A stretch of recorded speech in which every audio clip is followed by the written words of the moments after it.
Today on the Big Six in 60, Miami of Ohio knocks out SMU in the first four. It just all looked discombobulated.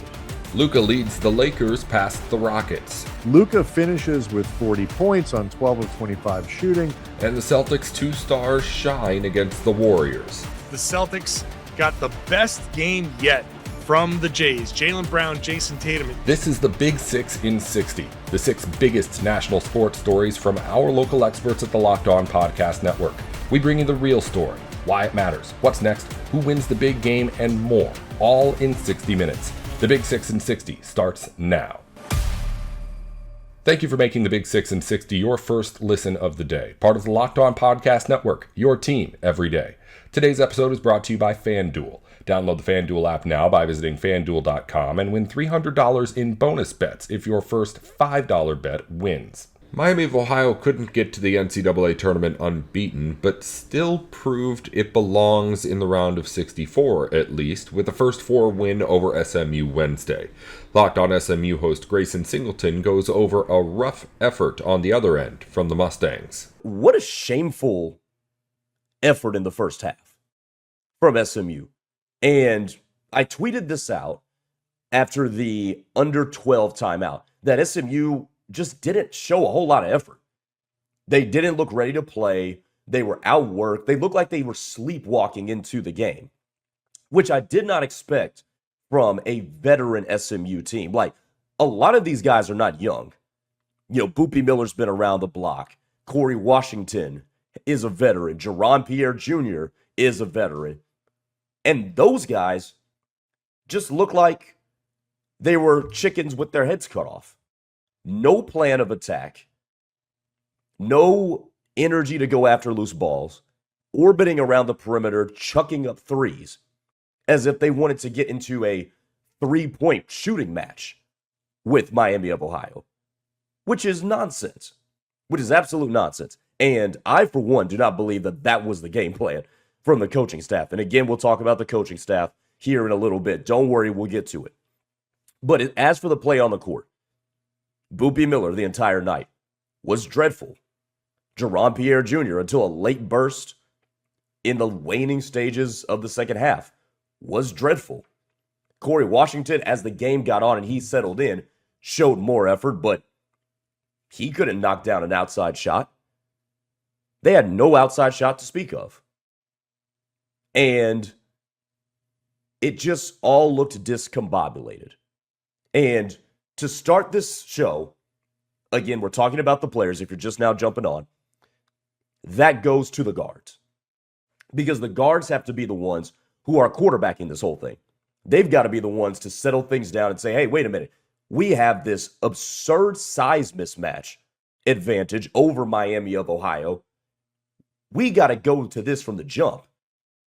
Instead, SMU takes 6 or 7 threes in the first 6 minutes of the game. Like, what are you doing? Why are we doing this? What is going on? So, I do blame the guards for that. The other thing I do blame the players for, quite frankly, is their lack of energy defensively. And we know SMU is not a good defensive team, but hear me out when I go through the details of how bad this defense was. Number one, they did not rebound the ball very well. They let a Miami of Ohio team who is not as bouncy and not as athletic as them get all those offensive rebounds. And one of the things I said in our shows leading up to this game was that if you allow a team to shoot a lot of threes and offensive rebound off of them and put you in the scramble and not get back matched up, that will lead to even wider open threes. And Miami cashed those in. But also, did the Mustangs not read the scouting report? What was with all the short, half-ass closeouts?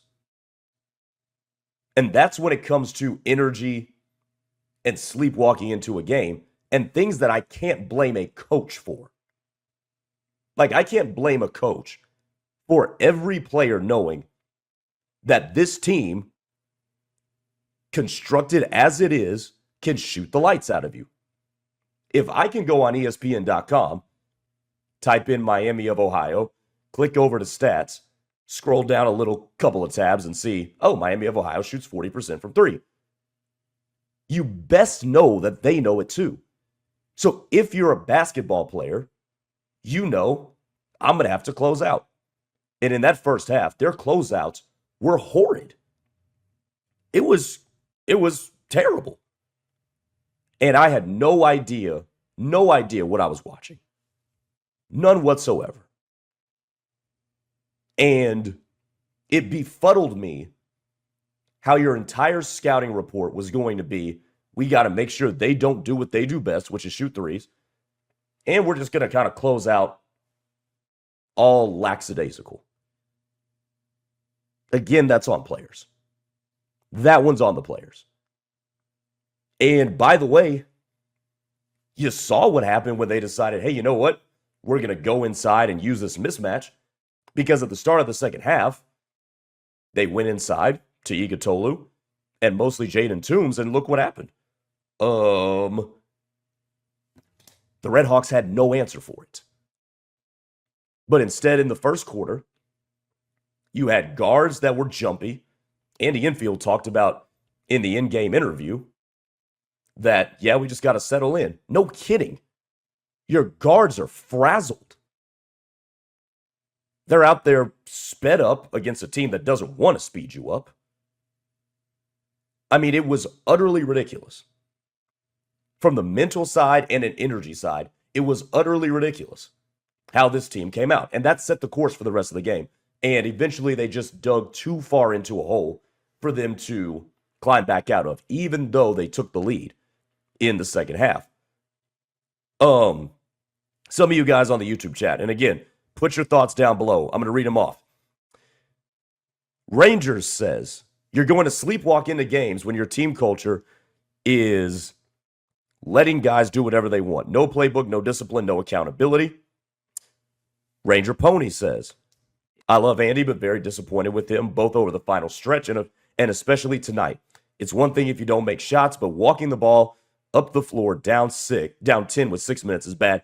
And the walking the ball up the floor down 10 with 6 minutes, like, sure, I see where you're coming from, but remember, 6 minutes is a long time. It's a long time, especially when you've got an SMU team that plays a high possession type of basketball and a Miami of Ohio team that was jacking up shots and wasn't even looking like they were trying to preserve a lead. So I see where you're coming from. I get it, but let me throw some basketball context just in a response. Ranger Pony also goes on and says, you have a 7'2" center against little people and posted him up only a handful of times. And okay, so there's two things here. Number one, I did blame the guards for a lot of that because it is their job on the floor, especially Boopy Miller, who has played so much college basketball, right? Who, by the way, was just horrible defensively too.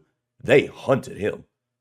Did anybody notice that? That they just wanted to hunt Boopy Miller defensively. But that's the guard's job to tell somebody on the wing, here, I'm going to give you the ball, get it straight down low, or clear the wing out, and I'll dribble over and make sure I do it myself to get the ball to the post, right?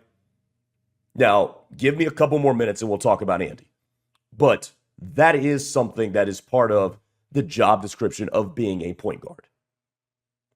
Now, the other thing I wanted to touch on is that Miami of Ohio did come out with a solid plan as to somewhat defend against the size disadvantage.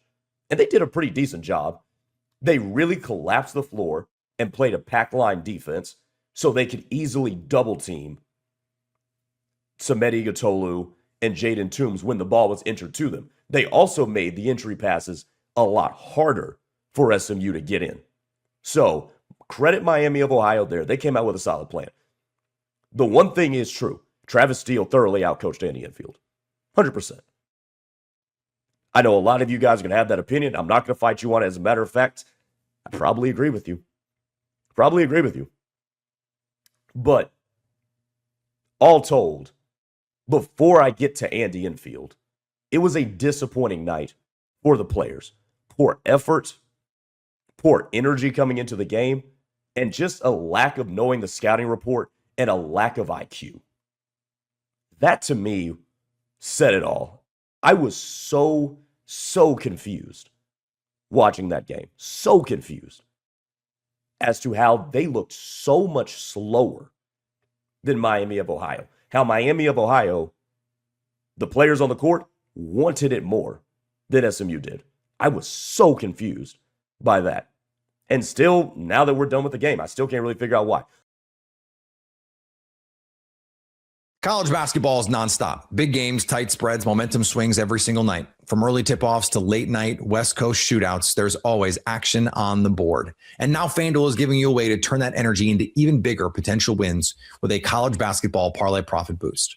You can build any college hoops parlay you want. You want to pick a number one seed. You want to pick a 5-12. You want to pick a 12 seed, a 13 seed, a 14 seed. You're feeling frisky. You're feeling crazy. You can mix spreads, totals, and player props to match how you see the slate playing out. Then you apply that profit boost and instantly bump up your potential payout. Go safe, go bold, ride with the team you've been following all season long. It's your parlay, your style, now with more upside behind it. Head to FanDuel.com to get started. That's FanDuel.com. FanDuel, play your game. Welcome back to the Big 6 in 60. LeBron's Lakers took a win over Kevin Durant and the Rockets in the meeting of all-time greats Wednesday, but it was Luka Doncic leading the way for LA with 40 points. The Kamenetsky brothers have the recap on Locked On Lakers. We are going to start, Andy, with Luka Doncic, who was, dare I say, toying with the Houston Rockets, especially in the fourth quarter of this game. Luka finishes with 40 points on 12 of 25 shooting, 7 of 17 from three-point range, 9 rebounds, 10 assists. I think about the only mean thing you could say about the guy is he missed too many free throws, I guess. Yeah, he had 5 turnovers. That's too many. A couple of them were just bad decisions, but my word, down the stretch of this game, Luka was just making killer backbreaking play after killer backbreaking play against Houston, just demoralizing every bit of spirit that they would possibly have to think that they could keep exchanging blows with the Lakers. Like, this was a game the Lakers were up 11 at the half. They were pretty bad in the third quarter. I mean, they were just sloppy on both sides of the ball. They turned the ball over, I believe, 7 times in the third quarter alone, which Houston turned into 13 points off those turnovers. I thought the shot selection. Not to interrupt you, but just so people, for context, the Lakers only had 13 turnovers in the game. Yeah. So. Yeah. And I thought they gave up 26 points off turnovers. Half came in that quarter. I thought the shot selection by more or less everybody devolved. And, it put them often on their heels defensively and in bad positions. But they, as we've seen a lot during this now 7-game winning streak that the Lakers are on right now. And, they are playing some of the best basketball in the league. One of the commonalities, and I think this matters a lot, particularly when you start thinking about the playoffs, they keep maintaining their composure. Like, even when they start making mistakes, even when things start breaking down, they're not losing their heads. And I think, I brought this up in the last game against Houston where, those guys just went on tilt.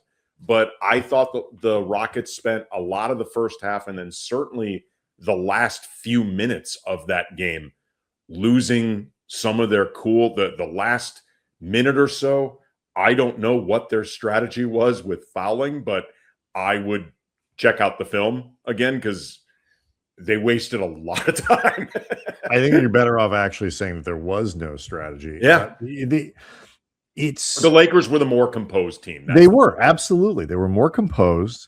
And the thing about it too is, like, the same thing happened on Monday. Like, you have a lead, you give up a lead and all that kind of stuff. But like, these are good teams the Lakers are playing. Like, you're almost never going to lead wire to wire against really good teams. And it's the value of part of the value of having the big three now playing well, so you're winning those minutes more often than losing them, and often winning them big, is that you're getting off to good starts.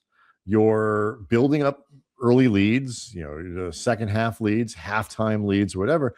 Inevitably, good opposition is going to go on a 15-2 run, a 14-6 run, whatever it might be. But the thing about it is, if you're up by 12, if you're up by 8, if you're up by whatever, and you give up a 10-point run, you're still in the game. You might be losing, but you're still in the game. So like the Lakers, they fell down by, I think, as much as 5, but on Wednesday, I think. I'd have to look at it. But like they never lost touch with Houston, in part because they're now winning these early minutes. They did it. We'll get deeper into LeBron as the show goes on. But, particularly early in the game, they were really aggressive defensively. They forced a lot of bad shots and turnovers. They got out in the open floor. LeBron, who hit a couple early threes, then was just a dunk fest for LeBron for the rest of the game. Luka, strong start for Luka. Everything. They had this hop and rhythm, and you could tell the Lakers knew, not only is this an important game for us, it's an important game that we know we can win. Yeah, they recognize the importance of it. The tiebreaker now in hand. The Lakers now have the tiebreaker for every opponent. Everyone. 3 through 6. They've got it now over the Rockets. They've got it over the Nuggets. They've got it over the Timberwolves. They don't have it over the Suns, but if they win these games, it doesn't matter. And they're not going to catch San Antonio at 2 in all likelihood, not unless San Antonio stops winning. So they'd basically have to win out, and San Antonio would have to lose out. Right. The Lakers have gone 9-1 in their last 10 games. This is how good the top of the conference is. The Lakers have gone 9-1 in their last 10 games. They've gained all of one game on San Antonio and have actually lost ground to Oklahoma City. Yeah, I mean, who have won all 10 of those games. But you look at the standings now, Andy, and the Lakers have a 1.5 game lead over Minnesota, which is essentially 2.5 games. They have a 2.5 game lead over Houston, which is essentially 3.5, and 2.5 over Denver, which again is essentially 3.5. So they've got a little bit of padding, which is going to be important for games like Thursday in Miami, where the Lakers are going to land at 5 a.m, and you might want to sit some folks. Well, I was going to say, I think they recognized the importance of this game because of the tiebreaker implications, the direct seeding in the West, all of that stuff. But they may have also recognized, man, we are going to land in Miami, basically when the sun is coming up. Second end of a back-to-back. Clubs will still be open. That's true. They can go straight to, what is it, 305 or that one. Right, it's like with jet lag. You're supposed to stay it's up, called right? Live, LIV, which now in golf has taken on a totally different name, but it was Club Live, that it was notorious. That's where every athlete, every NBA player used, all the beautiful people used to go to in South Bay. I guess they could just stroll straight over, but they may recognize that game is going to be rough. Miami is playing better of late, and also they really need this game too. This is going to be a tall order. Let's make sure we bank this one that matters most. And holy hell, did Luka down the stretch make sure we are not effing losing this game, man. He went into God mode where the plays that are going to be, look, he was on it all game. The courtside seats, the courtside fans in Houston, they know what Luka's breath smells like because he was talking so much. It was incredible theater. It was fantastic. But the sequence, the stuff that'll get everybody's, we'll see it. But those last 3.5 minutes where he splits a double going behind the back, throws an oop to Rui. He splits another double, throws another oop to LeBron. He hits a 3. I want to talk after the break just about why, what about Luka sets him apart? Before we'll get into LeBron, we'll get into 8, and we'll get into all this stuff. Yeah, But DA had a really good game. He did, and I was excited because he had a good game in a way that reflected some of the stuff that I was talking about going into it. I was very rarely right. I like it, and actually, some of the stuff I thought as well, and we were both kind of right for different reasons. Fist bump. So blow it up, snail. The Boston Celtics beat the Warriors last night thanks to their two stars playing at their best. Jaylen Brown scored 32 while Jason Tatum added 24. John Corrales has everything else you need to know on Locked On Celtics. Let's just dive into this game. The big overarching story is the Celtics got the best game yet from the Jays. Jaylen Brown, Jason Tatum. It started with Jason Tatum playing really, really well. Early on, he scored the first, I think, 5 points. He just looked great. And then Jaylen Brown took over from there. In the first quarter, it was Tatum hit 3 of 5 from 3, scored 9 points, but Brown had 19. So Brown did everything right in the first quarter. Actually did everything right in this game. I thought he's been playing extraordinarily well lately. And after the game, he explained they were staying home on the shooters. They were paying the shooters a lot of respect. They didn't want the Warriors, because they're so shorthanded, especially, are playing the numbers game. The way they're going to win is limit you from 3 and bomb away from 3 on their side and try to beat you with math. And so they stayed home on shooters, and they just encouraged Jaylen to just attack and take over. This is the second time the Warriors and Celtics has been some version of, all right, Jaylen, what do you got for us? And the first time it was, we're going to let him shoot. That was last season, two seasons ago, last season, and then early last season, right? And then this time it's just like, we're just going to stay home on the shooters, and you do what you got to do. And he drops 19 in the first quarter. So the overall combined night from Jaylen and Jason is 56 combined points.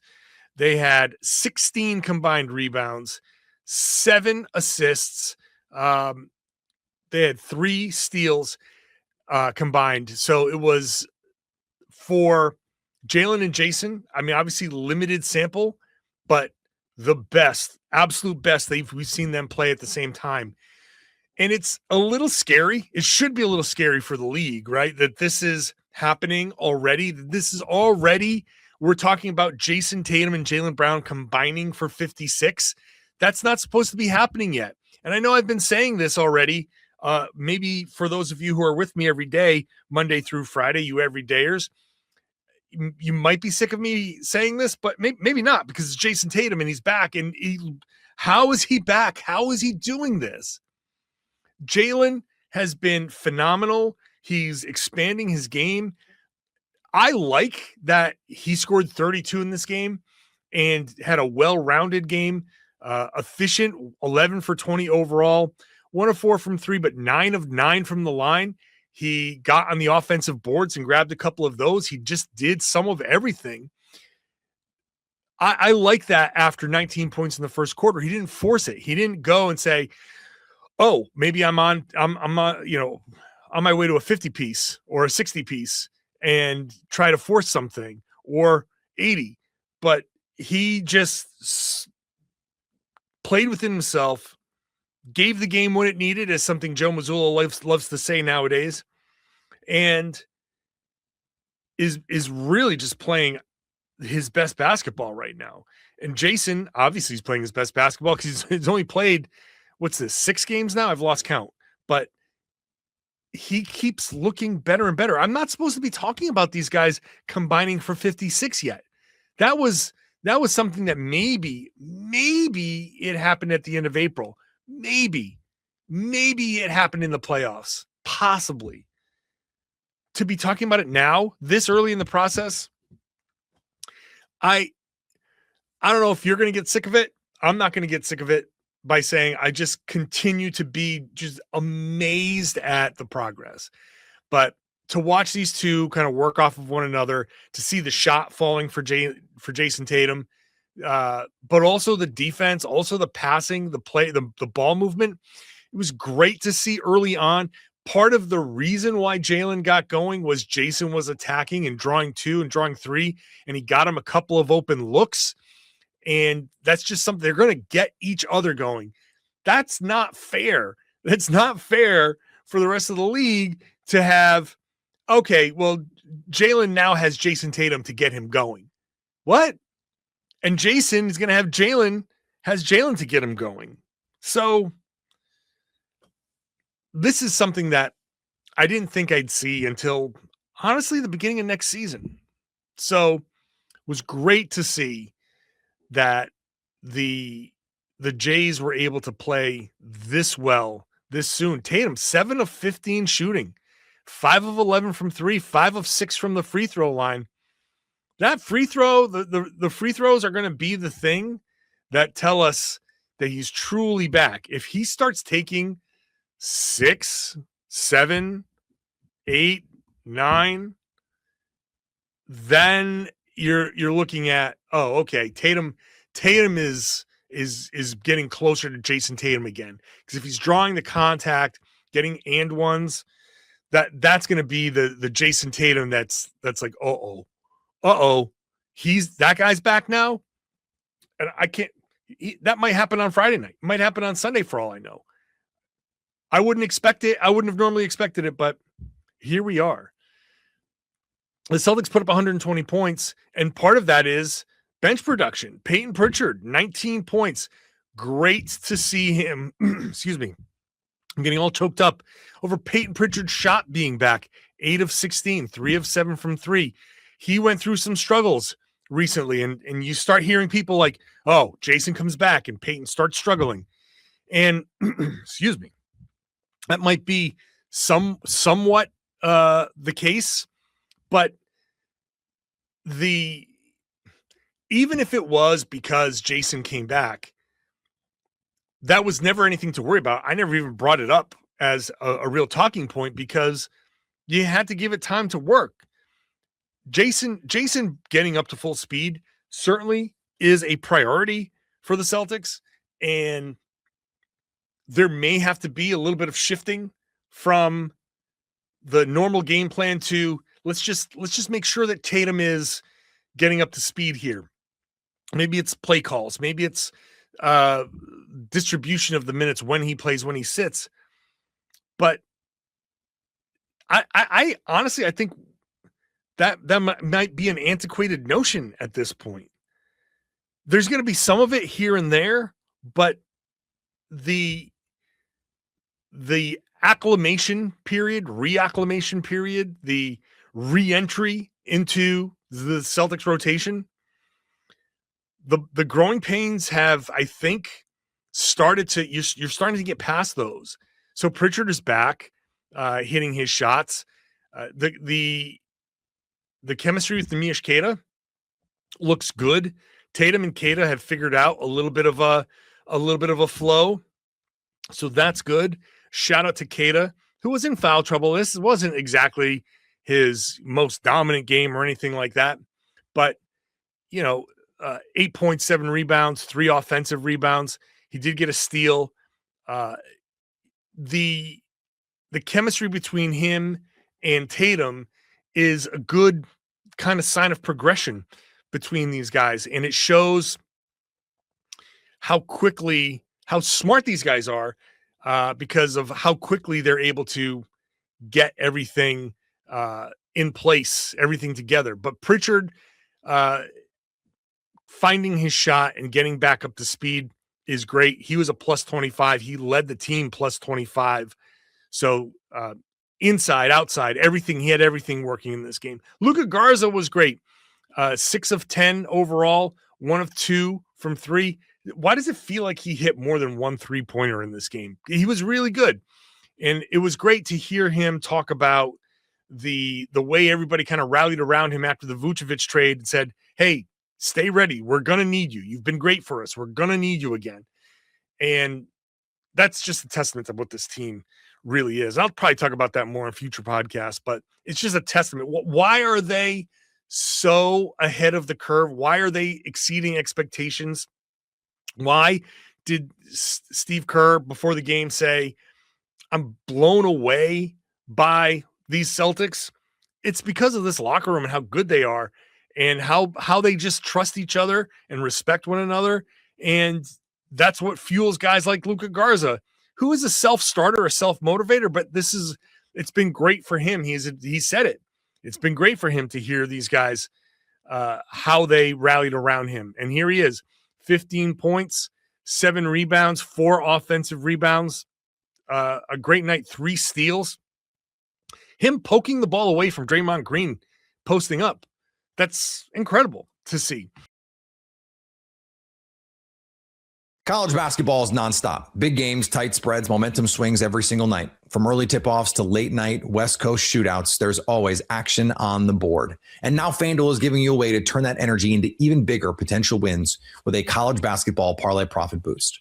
You can build any college hoops parlay you want. You want to pick a number 1 seed.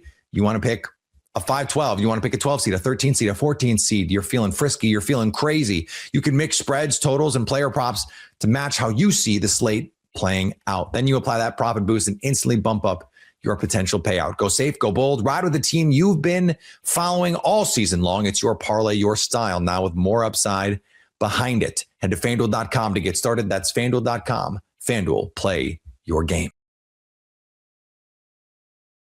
Welcome back to the Big 6 in 60. The Grizzlies got a win over the Nuggets thanks in part to 10 turnovers from Nikola Jokic, which gave Jokic a not-so-great kind of triple-double on the night.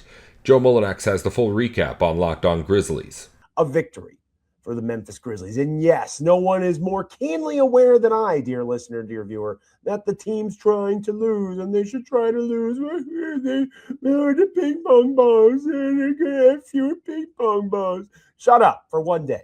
For one moment, for 1 second, I'm sorry, I was very aggressive. I apologize. I love you, dear listener, dear viewer, but kindly shut up. We're going to enjoy this win. I'm going to enjoy this win because the city of Memphis and the Grizzlies at large needed a win. And we're going to talk more about that later on in the program. Victory is sweet. Tastes a little better, like a delicious 5-hour energy shot in this moment because the Grizzlies needed a W, and they got one. And they got it in part because of Ty Jerome. You knew if you watched that game, I was going to lead off with my boy, Wahoo Wah, UVA stand-up, Ty Jerome. He is very much the number one reason to watch the Memphis Grizzlies right now. When he is on the court, the team has a chance to compete. Notice that I didn't say chance to win. You can certainly chalk up the Grizzlies knocking off the Denver Nuggets, picking up their first win in 9 tries, 8-game losing streak snapped. Denver didn't fly in and land in Memphis until like 4 a.m. Central Time on Wednesday after playing the night before. A nightmare travel situation for the Nuggets. You could certainly say that played a major role in the Grizzlies having a little bit more energy about them in their home contest against Denver and Nikola Jokic. But again, we're going to enjoy this, right? We're going to put context off to the side for a moment, and we're going to say, Ty Jerome, you, sir, were the best player on the floor in a game that involved Nikola Jokic. And I'm well aware that Nikola Jokic got his numbers, triple-double-esque, but basically a quadruple-double if you include the double-digit turnovers that Nikola Jokic had in the contest. We'll talk more about that here in a moment. But Ty Jerome, it is really hard for me to believe that if this Memphis Grizzlies team was healthy, and I realize they never were and we'll never know, but imagine Zach Edey, imagine Jaren Jackson Jr., imagine John Morant, imagine the actual Memphis Grizzlies that were supposed to be logging these minutes that have played not very much this season. Imagine if those guys played alongside this type of Ty Jerome. It's hard for me to imagine that the Memphis Grizzlies are not a top 6 team in the Western Conference the way that this season is shaken out. Obviously, that is not how things have occurred. We are talking about 8-game losing streaks being snapped.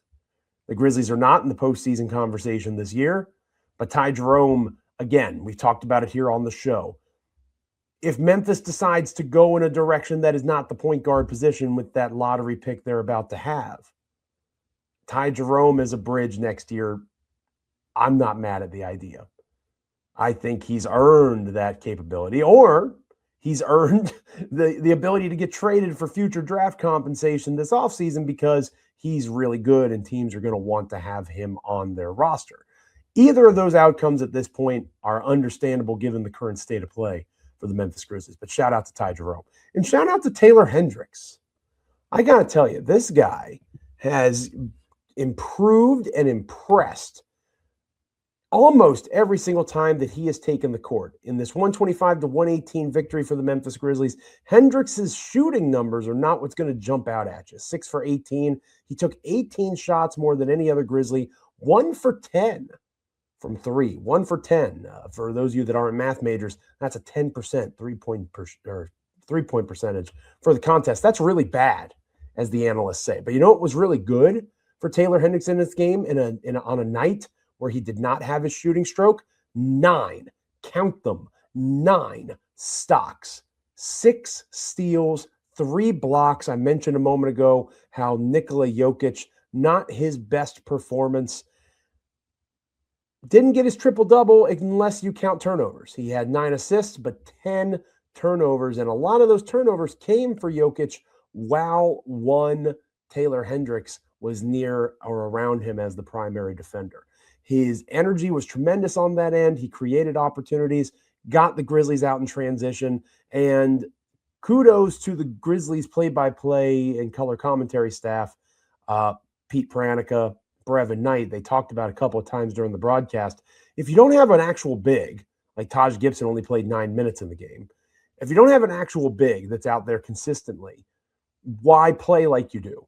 And again, Coach Isolo hasn't really played that way in a long time, but they were able to, whether it was tired legs for Denver or just fresh legs for Memphis, a combination of the two, the game plan was executed effectively.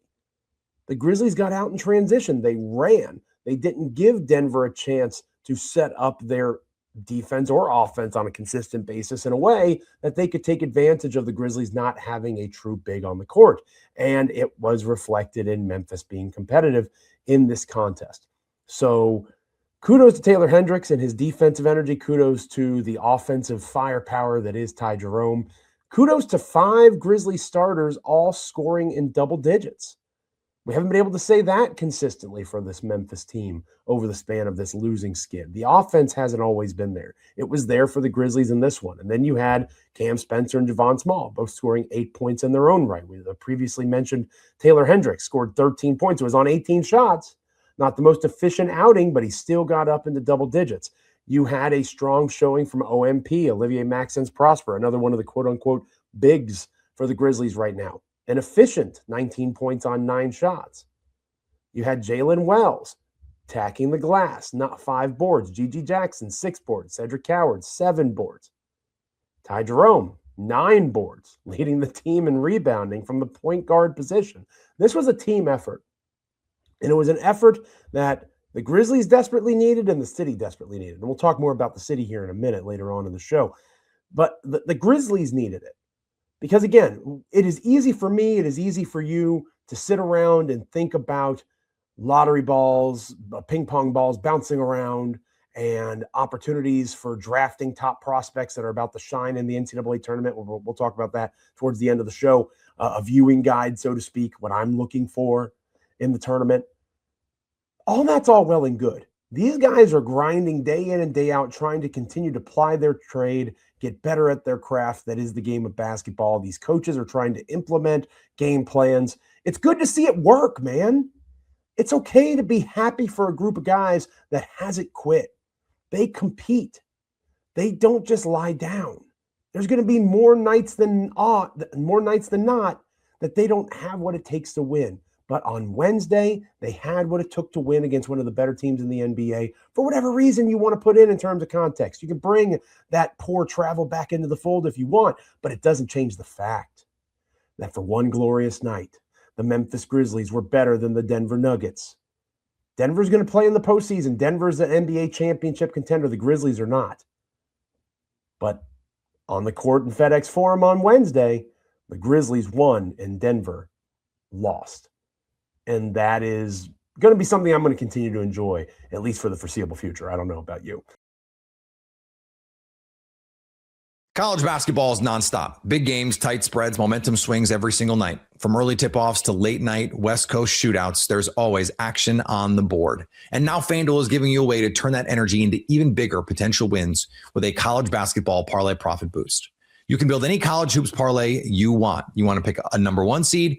You want to pick a 5-12. You want to pick a 12 seed, a 13 seed, a 14 seed. You're feeling frisky. You're feeling crazy. You can mix spreads, totals, and player props to match how you see the slate playing out. Then you apply that profit boost and instantly bump up your potential payout. Go safe, go bold, ride with the team you've been following all season long. It's your parlay, your style, now with more upside behind it. Head to FanDuel.com to get started. That's FanDuel.com. FanDuel, play your game. Welcome back to the Big 6 in 60.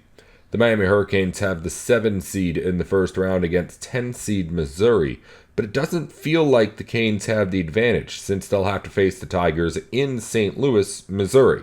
Our Locked On hosts preview the first round matchup. Jay Lucas blew away expectations in his first year in Coral Gables, huh? Yeah, in my wildest imagination, I didn't think Miami could get the 3 seed in the ACC tournament, finish third in that conference. Miami was predicted by the so-called experts. I think I had one of the votes on this, but to finish 8th in the ACC this year. And it's understandable, the team was awful last year as, Jim Larinaga, who had some, of course, incredible teams at Miami, had a Final Four run a few years ago. But last year was really tough for Miami, and Coach L retired early in the year. Miami played most of the season with an interim head coach and Bill Courtney. They won 7 games in 2025. They went 7-24, and then you flipped the record in the first year of Jay Lucas. They went 24-7 regular season, and they got an ACC tournament win after a double bye. And of course, I had some reservations about Jay Lucas, just with the understanding that he was a first-time head coach.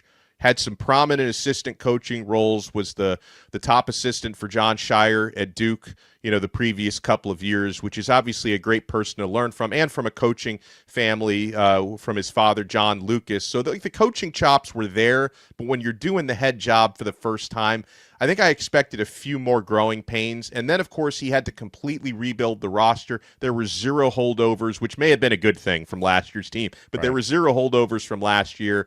So all expectations were exceeded in the regular season. And, I think most Hurricane fans are they don't necessarily have Final Four expectations this year, but I think Miami fans are kind of going into this tournament with an open mind, hoping they can get a win or two. And then this first one is going to be really tough matchup with the similarity of these teams. And then also, some Hurricane fans are a little concerned about, playing so close to Mizzou in that game being played against St. Louis. So there's a lot of storylines heading into this one, but I'm excited to break it all down.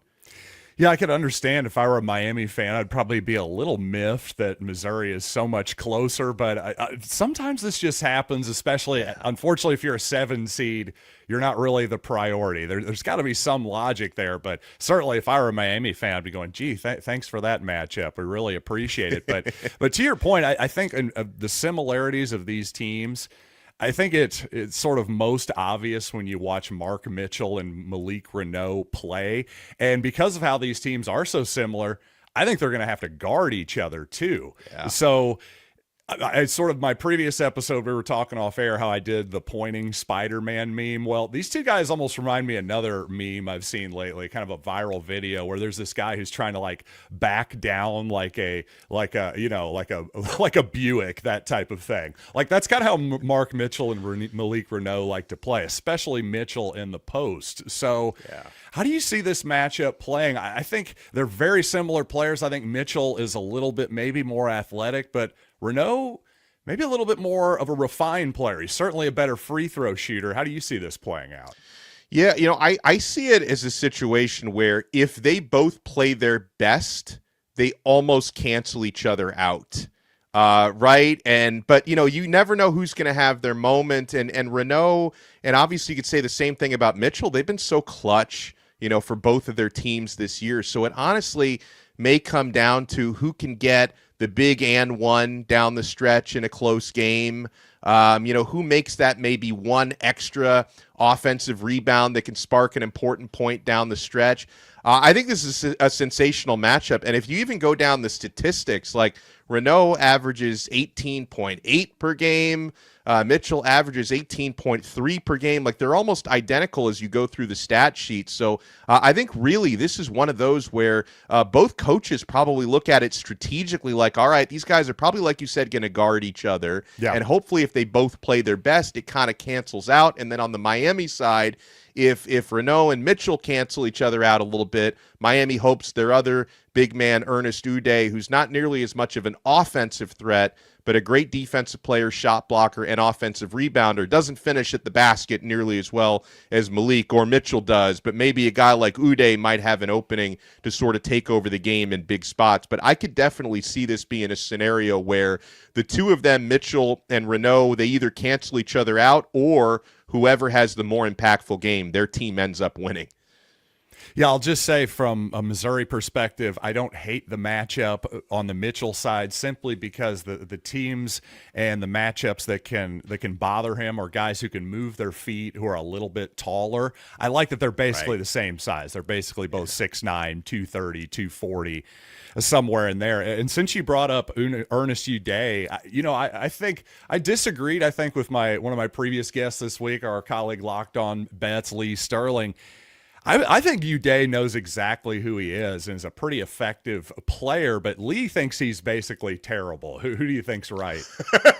I think I don't. And it's funny. Lee is a really good friend of mine, and I know he's a big Miami guy as well. Yep. He lives in South Florida, but I'm with you. I disagree. Like I think Ernest Uday really knows his role and has leaned into it throughout the season. Like, if you were to talk about the Ernest Uday of, November or December, I could have agreed with that take that, very inconsistent. But I thought since ACC play started for Miami, I think he's carved out a really important role for himself as a rim protector and as a rebounder. So listen, he's obviously got a lower ceiling when it comes to being a scorer and everything like that. But no, I agree with you. I think Uday knows his role, and I think Jay Lucas has really helped him lean into it. So that's the thing. If Mark Mitchell and Renault, if they do happen to cancel each other out, like you've suggested is certainly possible, that's the thing. Uday, I think I know what I'm going to get from him, whereas his counterpart, Sean Phillips, is a guy who's probably a more high upside player. Yeah. But he's also got a lower floor, too. He's a very emotional guy. He has a tendency to flail his arms around everywhere. Yeah, I need him to foul out, by the way. John, just so you know, I'm going to need him to foul out as early as possible. Well, to your point, in Missouri's previous loss against Kentucky in the SEC tournament, the Tigers lost that game, but in Phillips' 19 minutes, he fouls out in the game. When Phillips was on the floor, Missouri actually won that ball game by about 10 points when he was in there. So, to your point, I think that's a really good one. I will say Trent Burns, I think Uday is a good matchup for him, the big 7'3", 7'4" freshman, redshirt freshman center for Missouri. I do kind of like that matchup at least because he can get hurt if you can take him away from the basket. College basketball is nonstop. Big games, tight spreads, momentum swings every single night. From early tip-offs to late night West Coast shootouts, there's always action on the board. And now FanDuel is giving you a way to turn that energy into even bigger potential wins with a college basketball parlay profit boost. You can build any college hoops parlay you want. You want to pick a number one seed. You want to pick a 5-12. You want to pick a 12 seed, a 13 seed, a 14 seed. You're feeling frisky. You're feeling crazy. You can mix spreads, totals, and player props to match how you see the slate playing out. Then you apply that profit boost and instantly bump up your potential payout. Go safe, go bold, ride with the team you've been following all season long. It's your parlay, your style, now with more upside behind it. Head to FanDuel.com to get started. That's FanDuel.com. FanDuel, play your game. Welcome back to the Big 6 in 60. Iowa basketball comes into the NCAA tournament as the 9 seed going up against 8 seed Clemson.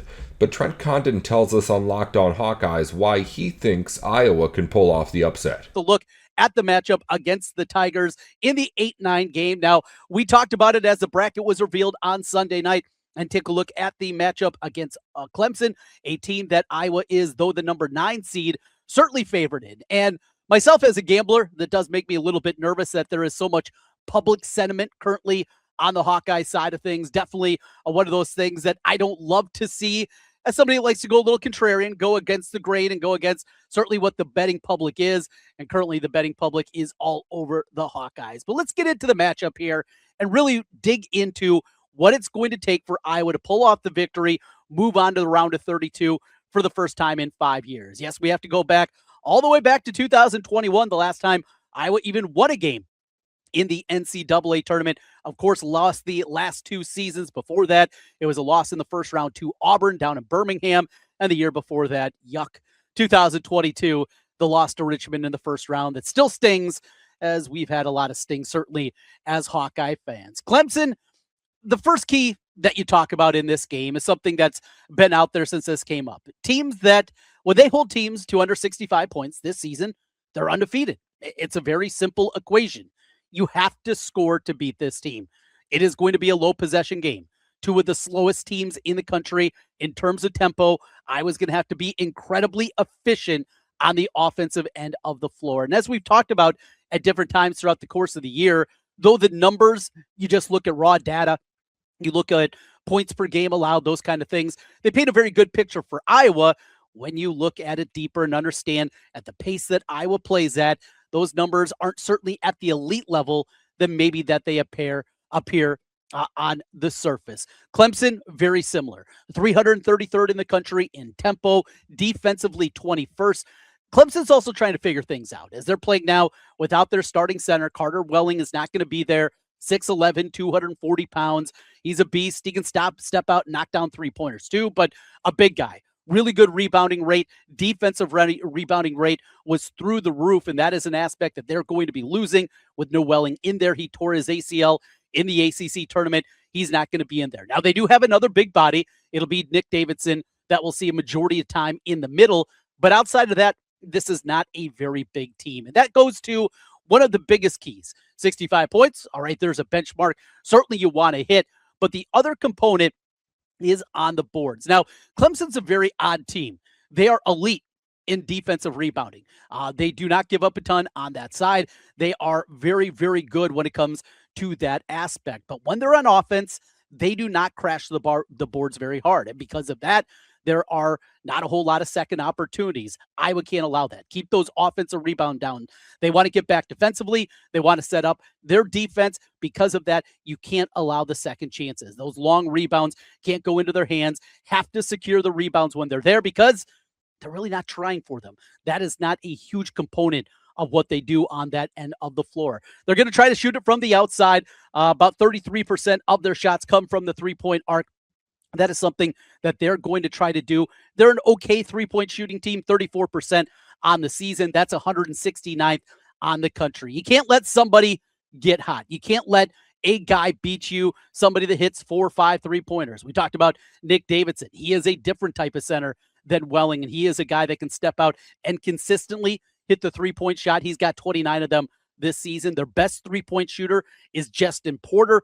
He is hit down 62 3-pointers on the year, shooting 34% from behind the arc. But nobody elite on that end. Keep them out of that one. That is a huge component. I think us as Hawkeye fans definitely know that that is something you have to keep an eye on. The best player for this Clemson team is R.J. Godfrey. 6'7", 240 pounds. He is a guy that will get downhill. Pretty good rebounder. Can block shots. A really athletic guy. I anticipate we're probably going to see Tavian Banks on him at times, depending on what the lineup looks like. They could throw a couple of different bodies at him, but that's going to be the assignment that's going to be there, I think, for Tavian Banks early on, is he's going to get that assignment of Godfrey and need to stay out of foul trouble. But for me, yes, stopping the guys getting downhill, that has been an issue for this team. Guys off the bounce, can't let them get into the paint. That's been such an issue for this Iowa team really over the last couple months of the season. And Godfrey, a little bit concerning what he can do there. Dylan Hunter, another guy off the bounce, pretty good. Can do those kind of things and get into the rim. Still, I love this matchup for Iowa. I really do. And as we talked about in the initial grasp, I don't know if there was a better matchup that you could hope for in an 8-9 game for the Hawkeyes. also from a Hawkeye perspective, it's time for Bennett Sturts to be the player we know he can be. It's time to put it all together, put this team on his back, and lead them to a victory and then get their shot against Florida. When you look at, Bennett Sturts, there's been times where he certainly looked tired. He's coming off the injury in the Ohio State game where he got banged in the quad, and that has been an issue apparently dating back for a while, something that he's dealt with, took another one there. In fact, left the game when he was first injured against the Buckeyes. Getting him the health, the rest that he needs, certainly, and the extra day as Iowa plays on Friday as opposed to Thursday, I think definitely a good thing. You go back to a year ago in the NCAA tournament, what he did at Drake in the first round in their victory against Missouri. He was outstanding in that one. 21 points. He was 8-11 from the field in that game, including 3 of 3 from behind the arc. Tavian Banks was also really good in that game. Manyao, he did his thing inside. And these are the kind of components that you need. You need one of the two off the bench, either Tate Sage or Isaiah Howard, to be ready to go. Going to need their length and certainly their defensive versatility. I think in this game, one of those two guys needs to step up, be able to provide a little something offensively, but also be able to do it on the defensive end of the floor. And I know we say it all the time, but another huge component is obviously Alvaro Fulgaris. And after Fulgaris, the up and down inconsistent season that we've seen out of him, it is time. He played in the NCAA tournament before. For most of these guys, this is not going to be anything new.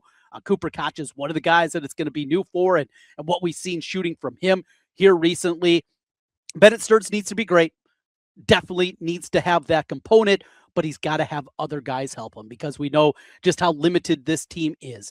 Get over 65 points, win the rebounding battle, at least play even on that one, and don't let somebody crazy go off from the three-point line. The keys to the game for Iowa to pull off the win, and I feel good about that one. Now, Florida will be a different one, no doubt, but we'll have you covered here on Locked On Hawkeyes. We'll have a rapid reaction podcast after it goes final on Friday evening here for you, and looking forward certainly to that and seeing this team back in the tournament after missing the last couple of years. It's fun. It's important. I love having the Friday draw. A lot to be happy about, a lot to be positive about, and I think some good vibes for this program, certainly going forward in year number 1 of Ben McCollum. We look around the league, and you look at Minnesota with Nico Nedved, and you look at, obviously, Buzz, the struggles that they've had at Maryland in year number 1. You go through this league, and Iowa is the only team in the Big Ten that has a first-year coach and is going to be in the NCAA tournament.